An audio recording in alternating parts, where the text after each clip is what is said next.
Welcome friends to the Do Less Be More channel. I'm Amy, and today we're going to chat about perfectionism and procrastination. But before we dive in, I would like to invite you to subscribe to my channel. I release at least one video every week, and I have a feeling and I have this desire to switch things up soon in a really fun way. So trust me when I say you don't want to miss out, hit that subscribe button now. So what's really fun about this topic today for me is the journey of procrastination I've taken in the making of this video. It's currently noon on June 1st, and it wasn't until a couple of hours ago that I even began to actually jot down my thoughts about what I wanted to talk about. I could have written a script last week, but I didn't. I was embodying procrastination. I could have written out what I wanted to share at some point yesterday too, but instead I spent the afternoon going for a jog, I took a nap, meditated. I love how good procrastination feels in the moment. As someone who coaches about productivity, I'm pretty good at productive procrastination. Last night, instead of sitting down to write, I joined my daughter and her stepdad for dinner out at a restaurant, and afterwards, instead of driving home with them, I opted to walk home instead. It was so easy to continue to procrastinate. I was rewarding myself with connection time, a good meal, exercise, fresh air, and so I kept on the cycle. Instead of taking the time to write out notes before bed, I started reading a brand new book. I totally nailed productive procrastination yesterday. And so now that I've fully embraced and embodied procrastination, I've decided to go all in with this topic and tackle perfectionism as well.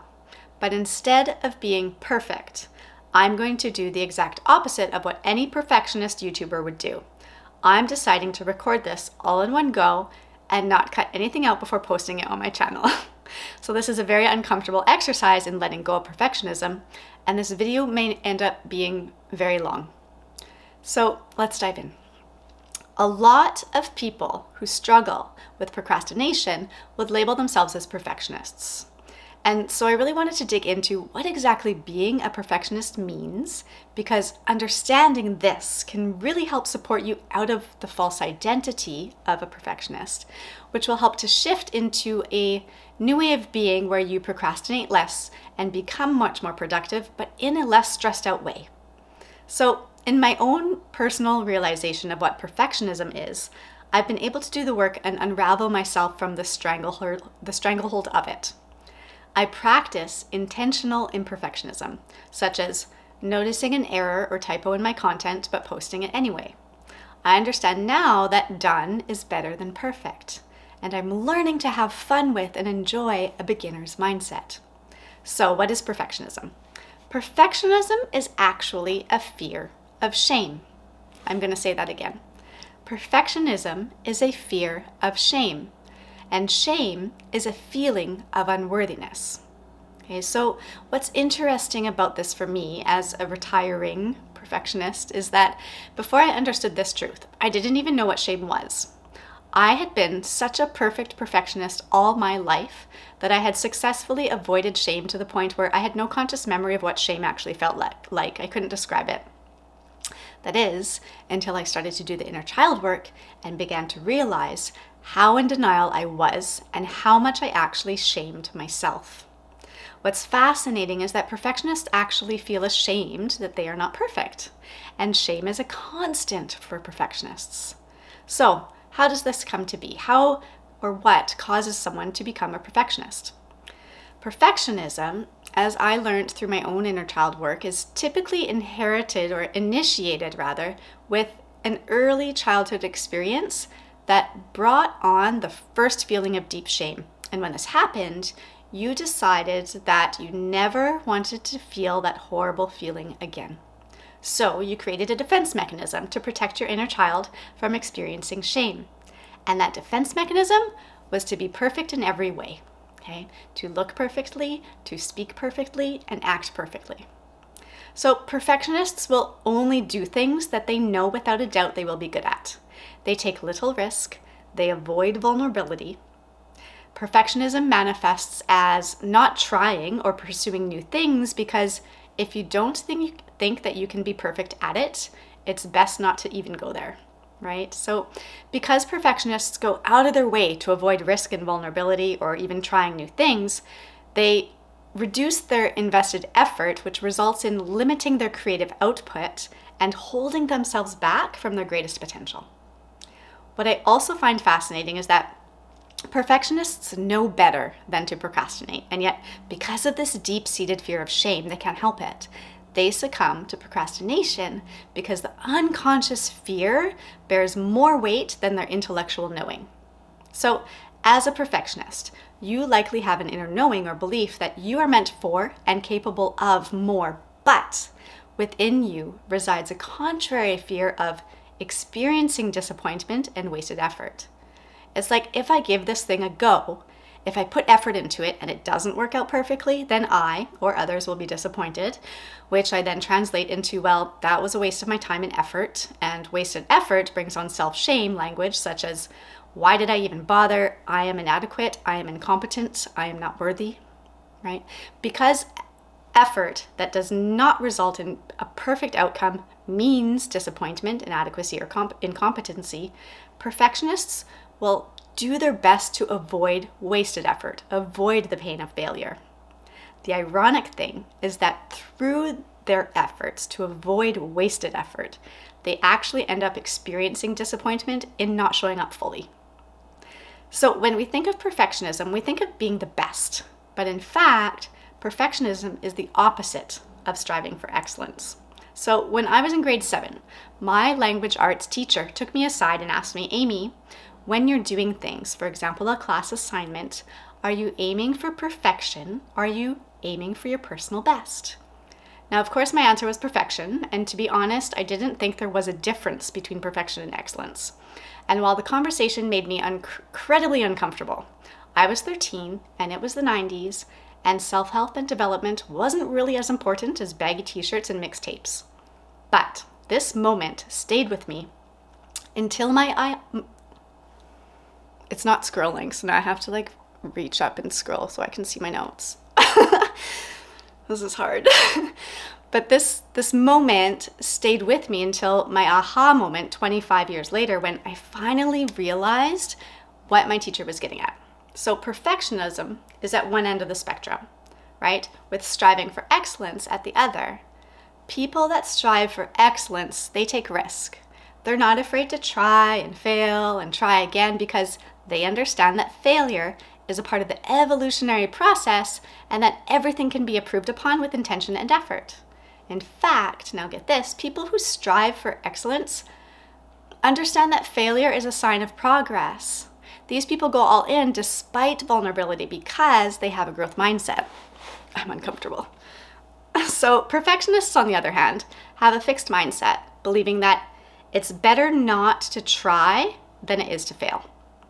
While they intellectually understand that failure can be part of the process, they don't believe that talents or abilities can be changed.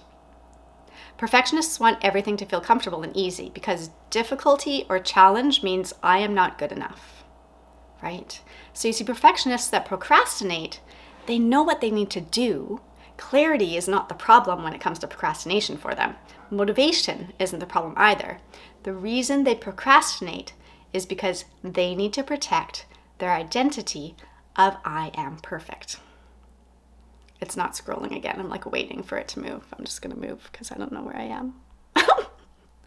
Okay, so perfectionists, they don't want to create any evidence that will prove that they aren't perfect, right? This is their identity they're trying to preserve. And so they let themselves off the hook by procrastinating. Perfectionists procrastinate so that when they fail, it's not painful. They're always playing it safe, minimizing effort by way of procrastination so that they have an excuse if and when things don't result in perfection, right? So it's because I didn't really try, or I rushed it at the last minute, and that's why it's not good. And even when a perfectionist succeeds through their 11th hour efforts, right, they can reinforce their perfectionist story by saying, imagine how well I would have done if I had not procrastinated. So how does a perfectionist begin to unravel from this false identity of unworthiness and the fear of shame? How does a perfectionist learn to procrastinate less and turn their fixed mindset into a growth mindset? I'm uncomfortable again. Okay. You should try this. Okay. So the biggest piece of advice I have is to begin the work of creating a new belief about who you are. To let go of the perfectionist identity that comes with the limiting belief that I am unworthy, right? And this is a big part of the work I do with my one-on-one clients, releasing that shame. And this doesn't require going back to find that initial incident in your childhood that caused you to create the defense mechanism of perfectionism, though doing that inner child work is helpful. The work is done in the here and now, where everything exists, right? We do things differently now to create new feelings about ourselves now, which help us create new thoughts and ultimately new beliefs. What's personally worked for me as an exercise is actively, intentionally practicing imperfection. When you are intentionally choosing to do something not perfectly, you can safely sit with that discomfort, like this right now, here in this moment, recording this video, knowing your intention is to release yourself from perfectionism that is no longer serving you. Like everything in life, this takes practice, patience, and self-compassion. Remember that there is no perfect way to practice imperfection. And to complement this active reprogramming of your beliefs, you can work on your self-awareness.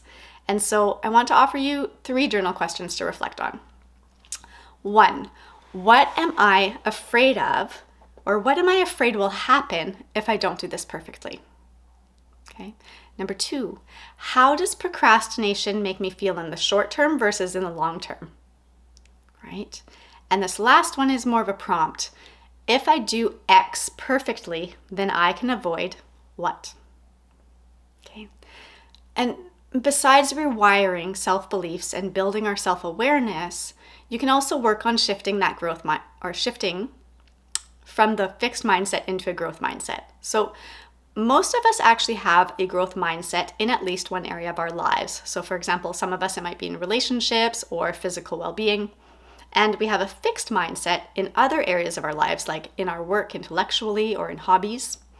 So if you're looking to let go of the perfectionism tied to your fixed mindset, look to adopt your approach and beliefs from the area of your life where you have that growth mindset into the areas of your life where you struggle with the fixed mindset. One way to do this is to really sink into the joy of being a beginner. As a beginner, you have so much freedom and opportunity, so much room for growth and expansion, right? You can only go up. And you have every excuse in the world to fumble, to fail, and completely suck at what you're doing. You're a beginner. You get to be bad at the new thing. You get to mess up because you're new. Perfection is the most illogical expectation when trying something new. So embrace beginner's mindset, play around, and have fun, and you'll lean into growth mindset more regularly. Okay, I'm going to wrap this up. I would love to know what you think about the relationship between procrastination and perfectionism. Please leave me a comment, especially if you are a retiring perfectionist as well. Let me know what you think. I would love to hear from you. Share this video with your perfectionist friends, and I will see you right here next week on the Do Less Be More channel. Whew.